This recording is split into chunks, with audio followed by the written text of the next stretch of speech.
Com a Thaís Rosley. Hoje a gente vai gravar mais um vídeo do tema Cientistas em Rede. E eu estou aqui com a Thaís Rosley, que é engenheira civil, e a gente vai falar um pouco da interface da engenharia com a preservação do patrimônio.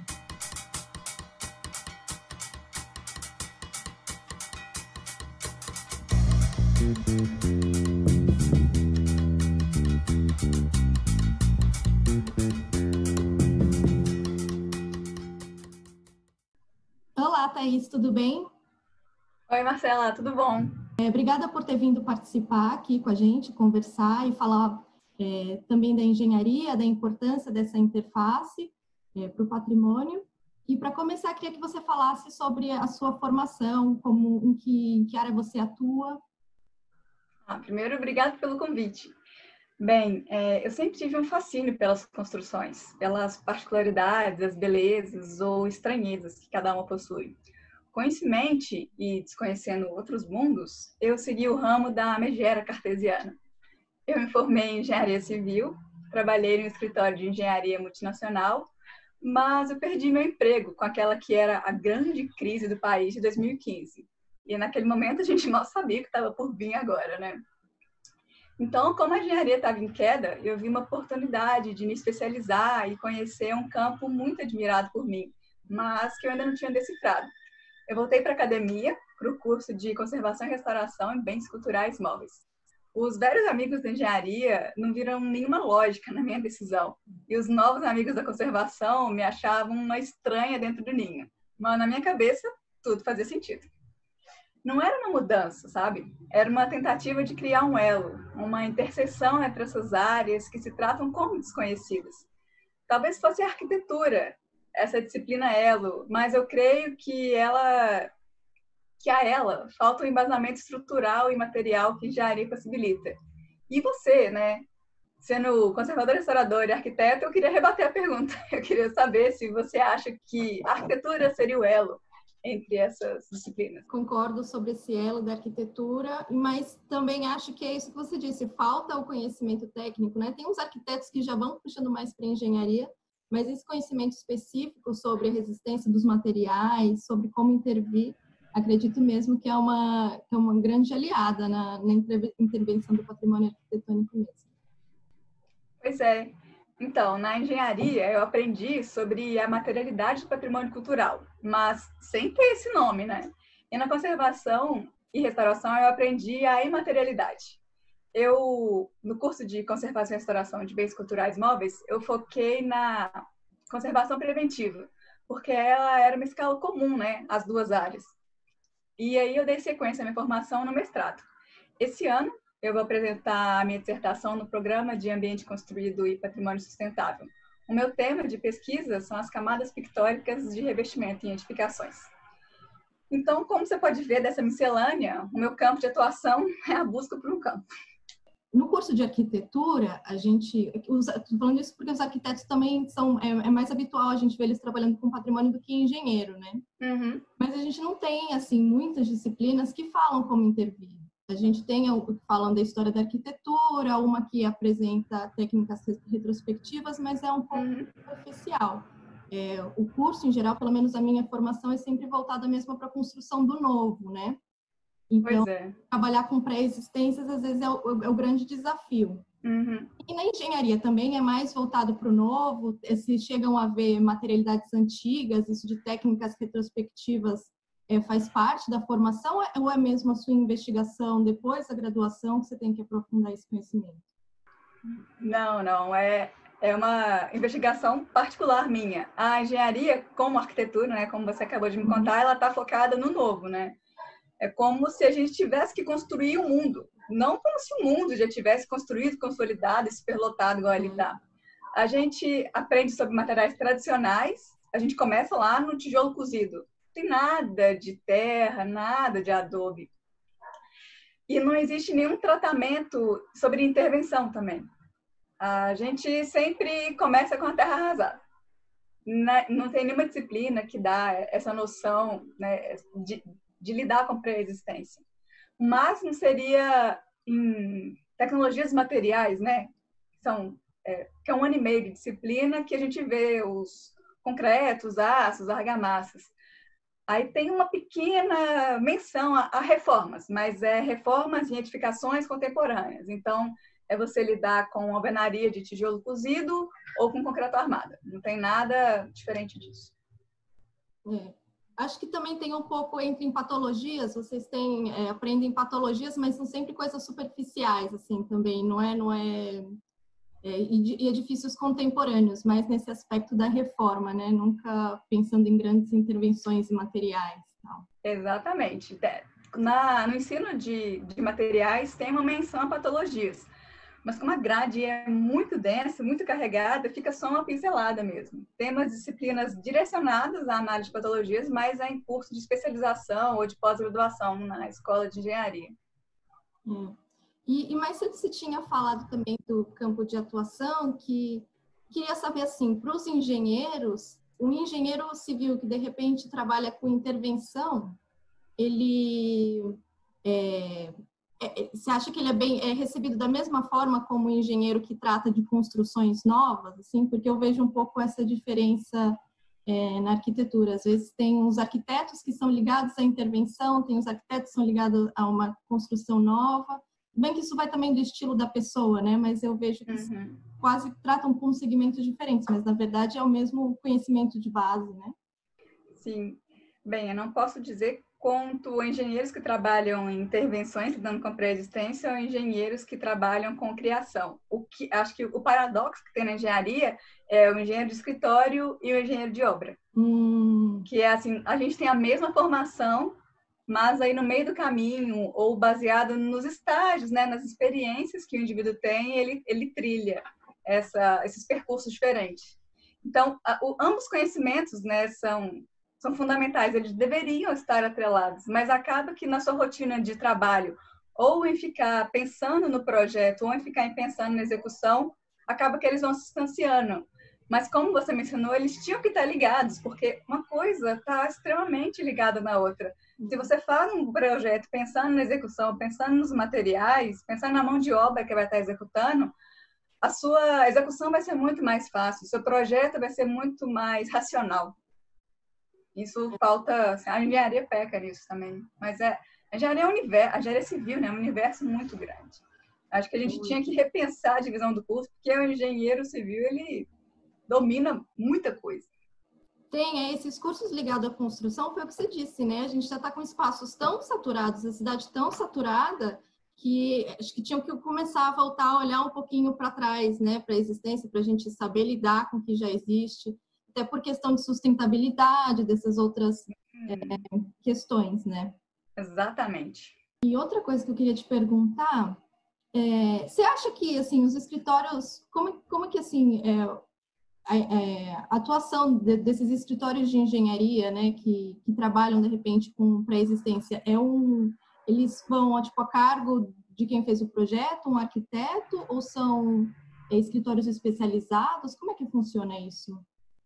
Bem, por experiência própria, eu não consigo te responder, mas o que eu vi, o que eu pesquisei, é que aqui no Brasil, principalmente, as empresas que lidavam especificamente com restauração, né, que não eram engenheiros, que eram talvez um arquiteto, elas estão perdendo espaço para empresas de engenharia tradicional, porque a empresa de engenharia, ela tem um potencial de contratar um arquiteto ou contratar um conservador restaurador para elaborar um projeto, para ela ganhar aquela concorrência, aquele projeto, mas não necessariamente ela vai contratar aquele mesmo profissional para executar. E a mão de obra da engenharia civil, ela é treinada para lidar com a construção. O indivíduo, a gente nem pode culpar só a mão de obra, né? A gente mesmo, a gente não sabe muito bem como construir, né? O pessoal pensa, vou construir a minha própria casa. Daí você já clica concreto, cimento, alvenaria de tijolo, mas tem a terra, né? A gente começou com a terra está aí em todo lugar, ela é muito mais sustentável. E não é ensinado isso, não é investido nesse aspecto. Então, vem da construção, né? Da sociedade em si. Aí, com isso, com esse poder, seja poder financeiro e seja um poder de influência que essas empresas de engenharia têm, elas acabam dando um escorregado, né? fazendo algumas coisas que até prejudicam o patrimônio cultural. É verdade. Mas, enfim, isso também vem de todas as áreas, né? Assim, quererem achar que é meio simplista, né? Intervenção e tal.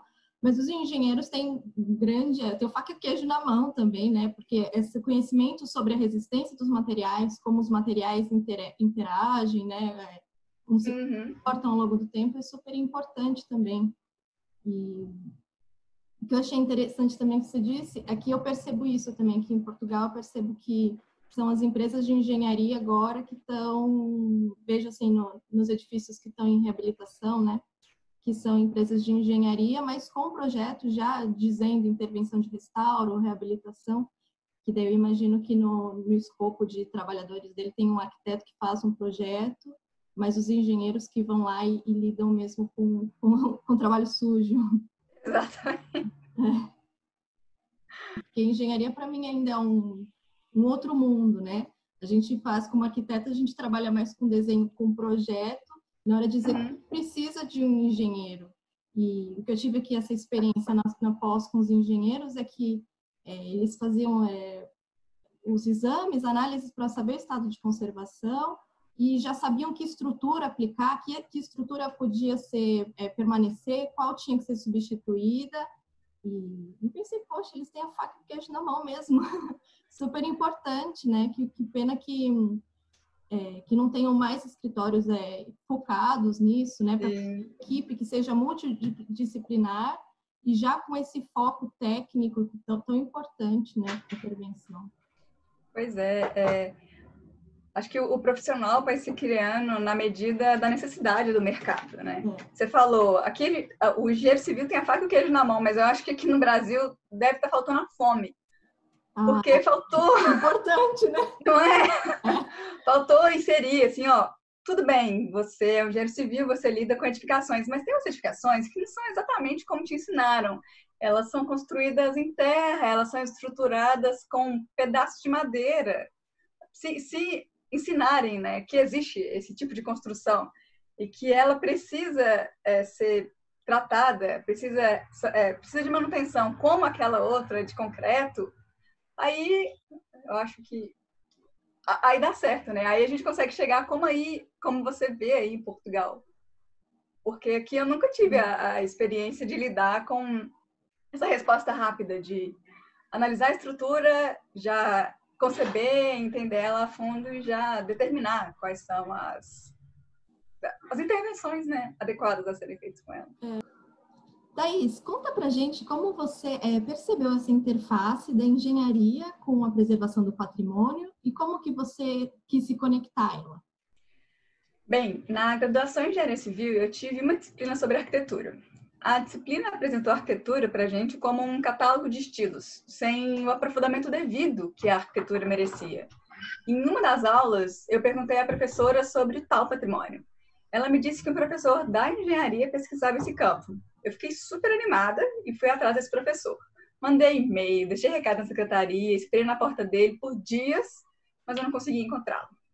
Depois da graduação, eu fiz uma disciplina isolada no curso de arquitetura para tentar compreender esse campo. Daí lá encontrei as tais técnicas retrospectivas. Aí, nas técnicas retrospectivas, eu descobri a interface.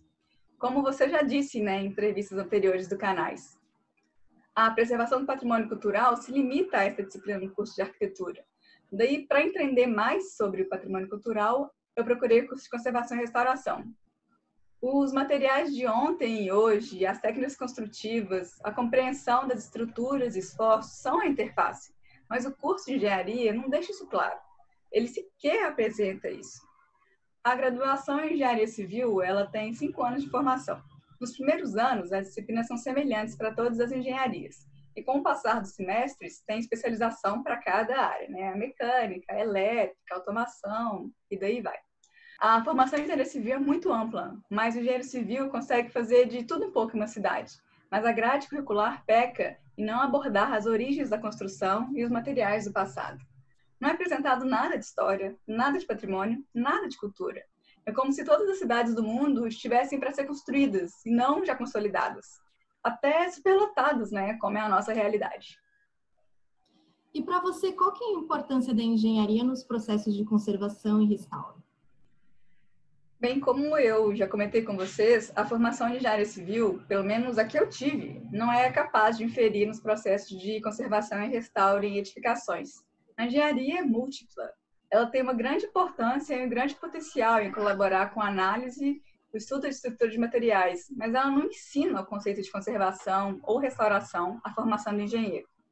A engenharia com ciência, ela é basilar para a preservação do patrimônio cultural, mas o indivíduo engenheiro civil ainda não foi treinado para isso.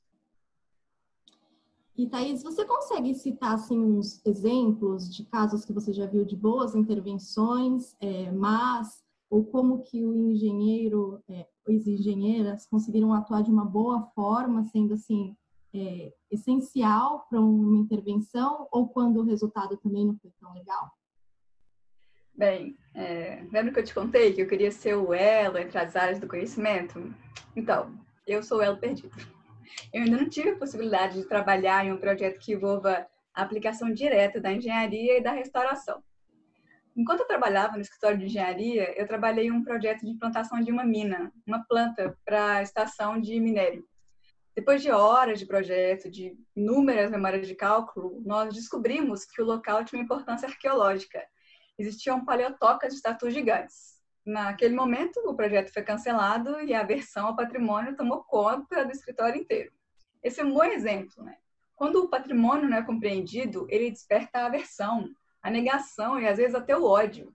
A menção à IPHAN deve fazer muito engenheiro virar cara.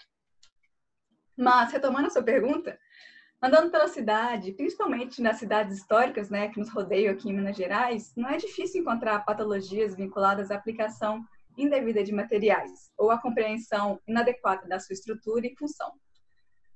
Por exemplo, né, quando se fala em materiais, tem aquele clássico descolamento de revestimentos argamassados que estão carregados de cimento naquela parede consolidada por terra. E em estrutura, tem essa tendência estética moderna, revolucionária, de deixar as paredes de alvenaria em adobe sem revestimento superficial. E em função, a gente consegue explicar pelos materiais usados, né, que eles carregam uma história, como, por exemplo, aqueles primeiros degraus de escadaria centenária, que são super abaulados. Ou então a diferença exorbitante entre os espelhos, né, de um degrau para o outro, que dá aquele desconforto para subir a escada. A segurança também surpreende, né, no campo da conservação e restauração. Tem tanta norma de segurança de trabalhador no Brasil, mas às vezes eles parecem não existir ou não se aplicar aos processos de restauração. A gente pode confrontar, né, com as técnicas tradicionais de construção, mas aí acho que isso é papo para outra entrevista, né? É um assunto longo a ser tratado. Mas sobre as normas, eu acho que os grandes erros em restauração estão no que diz respeito aos processos de intervenção e não ao projeto de restauração. Porque o projeto está baseado no valor. E o valor é um conceito extremamente subjetivo. O processo é físico, é material. O que eu considero um grande ato no campo da conservação e restauração no Brasil é a ausência da consolidação desses conhecimentos. Por ser tão vinculada à arte, ao saber fazer, pela trajetória, né, de guilda que ele carrega, por ser uma herança adquirida, pela falta de reconhecimento legal do profissional aqui no Brasil, a informação técnica acaba virando um segredo. Não tem uma unanimidade para elaborar, não tem uma cartilha, uma norma, como na engenharia. Nós temos doutrinas e cartas patrimoniais que indicam melhores práticas, né, por assim dizer. Mas como elas são abertas a interpretações e nem sempre são de fácil acesso ou ampla divulgação, às vezes elas são ignoradas. O diferencial do patrimônio está na sua interpretação, no seu valor. E o valor não é único como uma norma. Eu não digo que seja simples elaborar protocolos no âmbito nacional, mas com as dimensões culturais e continentais que a gente tem no Brasil, o reconhecimento do tratamento indisciplinado do patrimônio já seria um avanço. E era para ser o básico, né? Imagina, as disciplinas todas. Todo mundo trabalhando junto. Todo mundo trabalhando junto.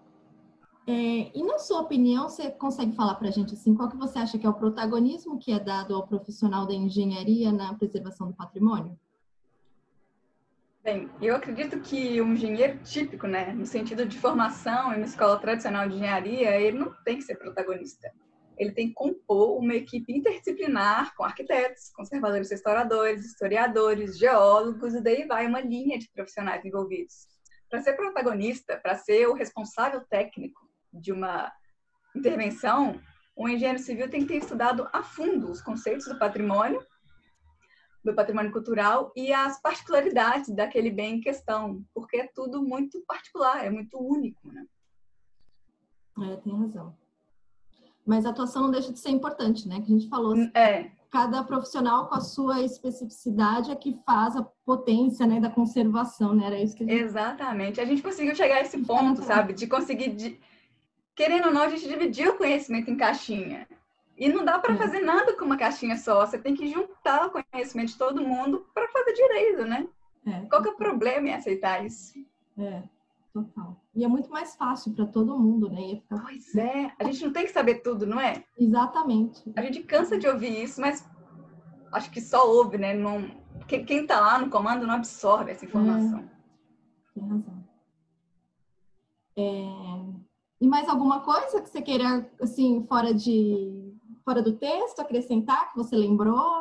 Então, mesmo os engenheiros sendo formados para entender e resolver problema com as melhores soluções, o desconhecimento do contexto, do que é o patrimônio cultural, no sentido de identidade, da compreensão do valor, o impede de exercer essa máxima de resolver problemas.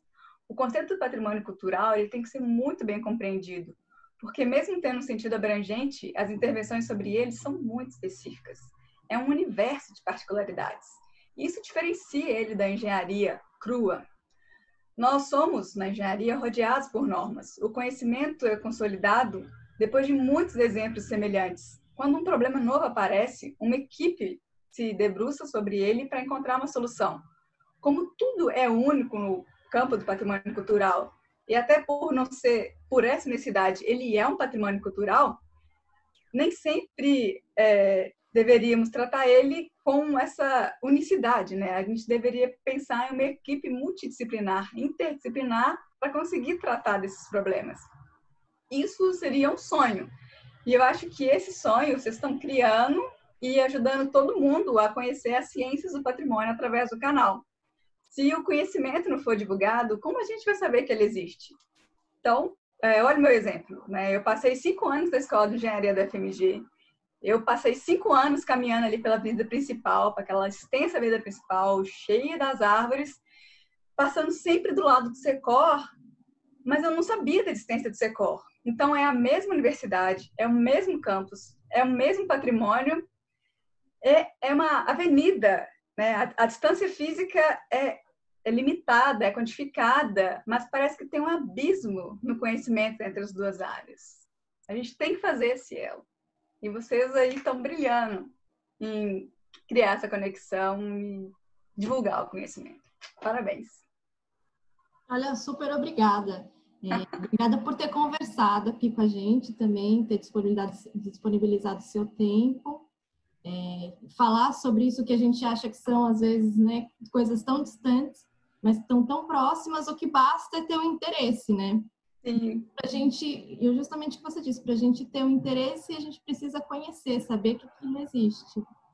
Então, mais uma vez, agradeço mesmo, achei muito legal. Estou muito feliz com a nossa conversa. Obrigada pelo convite. Nada, a gente que agradece. Olha, então, queria agradecer mais uma vez a Thaís por ter conversado com a gente e falar também para vocês, se tiverem alguma dúvida, comentar, alguma curiosidade, enfim, algum compartilhamento, algum sentimento que surgiu com essa conversa, deixa um comentário. Segue a gente nas redes, no YouTube, no Instagram, no Twitter também. E até a próxima.